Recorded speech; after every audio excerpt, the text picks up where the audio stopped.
Good morning, good people. Precious Shante here. How are you? I hope all is well. Thank you guys for watching the replay. I didn't realize I had that piece of hair just kind of sticking out there. But welcome to the February reset. This is day 3. I hope you guys have been keeping up. If you haven't been, you can either watch the replay of day 1 and 2 on my Instagram page, or you can go over to YouTube and watch it there. Thank you guys for joining. Thanks for watching the replay. So number 1, the first day we talked about just how we tend to make promises to ourselves at the beginning of the year, or we make them at the end of the previous year. And we say that we want to do all these things for ourselves. But the first thing that I asked you was to challenge your beliefs. Like, why is it that you feel like you have to wait until the beginning of the year, the beginning of the month, the beginning of the week to have a resolution, to make a decision that's going to be a good decision for yourself? So number 1, I wanted you to challenge that way of thinking. But then number 2, I wanted you to go back and look at the way that you probably are a better friend to other people than you are to yourself. And you keep your word to other people better than you keep your word to yourself. And so I wanted you to go back and to think about that. And then I wanted you to go back and repent, like apologize to yourself for cheating on yourself, for putting other people's needs and desires above yours, and then make a commitment to yourself, or make a decision to commit to you and to the things that you want to do for yourself in this life. Thank you guys for joining. I think you should go ahead and share this out. But again, if you didn't watch the first 2 days of the reset, go ahead and watch it now, either here on Instagram or go to my YouTube page and watch it there. So we're going to make a decision. So this is just a recap of day 1. So we're going to, stop putting other people's needs before us. We're going to change our mind. That's what it means to repent. And we're going to start on a new course of action. And then we're going to make a decision to treat ourselves well. That was day 1. And then we said we're going to get rid of distractions. I gave you guys the actual definition of entertainment as translated from the Hebrew language, and it means to hold you captive, to control your mind, and to program you. So we're going to be more careful about the things that we use to entertain ourselves. Day 2 was all about writing the vision. It's about getting clear on the life that you want, to the point that you can taste it, smell it, feel it, believe it, and you want to get so clear that you feel like you can just touch it. A few people inboxed me for the document that I can send, or to help you, like guide you during writing your vision, and I'll be emailing that out today. So that was a recap of day 2. Day 3 is going to be all about identifying patterns in your life that have stopped you from not only accomplishing the goal, but even doing as much as staying focused on the goals that you have set for yourself.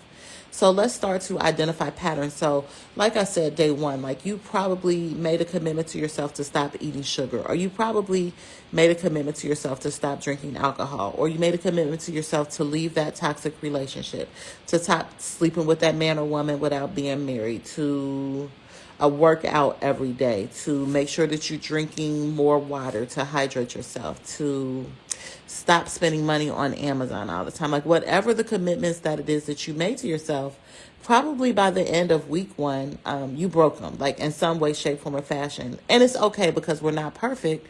But let's talk about the why. Generally speaking, our lives, like we are people of pattern. We are creatures of habit. We do things in a very routine, systemic way. That's why we developed those bad habits, because they were easy for us. They were comfortable for us. And so now we're going to identify those patterns. So for example, for me, I made a commitment to start working out.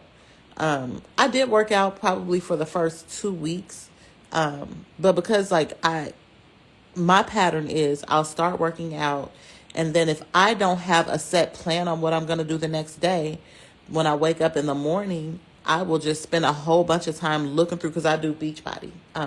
I'll look through the whole thing 10 million times and justify why I don't want to do this one and why I do want to do that one, so on and so forth. So that is a pattern for me. I know this about myself.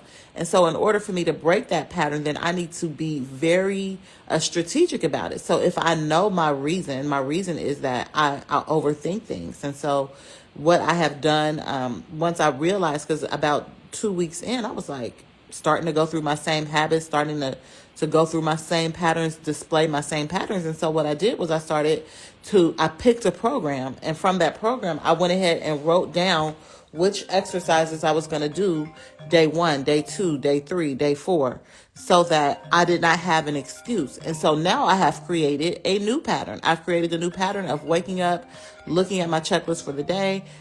After I pray, look at my checklist for the day, and then I know exactly what I'm going to do workout-wise before I get my day started. So I have eliminated that excuse.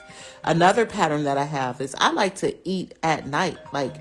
It's like I'm like a baby. Like, I remember my youngest son, Donnell, he's 12 now. He'll be 13 next month. But he always had to have a snack before bed. And I was like, kind of like him, like I had to have a snack before bed. And so because I knew that pattern, I just made it a point to, like, I trained myself, no, like, you may not eat a snack before bed. Like, you're not even hungry anyway. You're not a baby. You don't need a bottle. You don't need a pacifier. Stop doing it. So you got to identify those patterns. And in order for you to do that, you got to really be honest with yourself. A pattern is just a discernible, coherent system based on the intended interrelationship of components or parts. So you have to be honest with yourself. So say you, one of your decisions was to stop drinking caffeine. Then the thing that you're going to need to do for yourself, like the reason that you drink caffeine, it might be simply because you're addicted. And so it might be harder for you than the person who drinks caffeine because they needed to wake up in the morning. Because for the person who needs to wake up in the morning, then all they need to do is get enough sleep at night. So they have to start to reverse engineer their day so that they can, make sure that they get to bed at a suitable time so that they can wake up even without an alarm clock. So today is going to be all about identifying patterns. I didn't tell you guys at the beginning of this challenge, but I need you to go get a journal, because these are things that you're going to have to do. Like, if we can go through this whole month-long challenge and I can give you all the tips and tricks that I have used to have success in my life and to get clear on my vision and to execute and to have great success. But these are things that you're going to have to do repetitively. And because they're not a part of your normal routine, it's going to be easy for you to forget. Plus, as we watch these live videos, we're usually distracted doing something else. And so we're not 100% focused. So make sure you're getting a journal. If not, you need to come back and watch these videos again and again. If you're just joining, go back and watch day 1. It gave a lot of the reasons why we're doing this, and it gave a lot of good information, and go from there. So you can follow me on YouTube, Precious Chate, or the videos are live here. They're recorded here, and I do save them inside of Instagram. I love you. There's nothing that you can do about it, and I will see you tomorrow.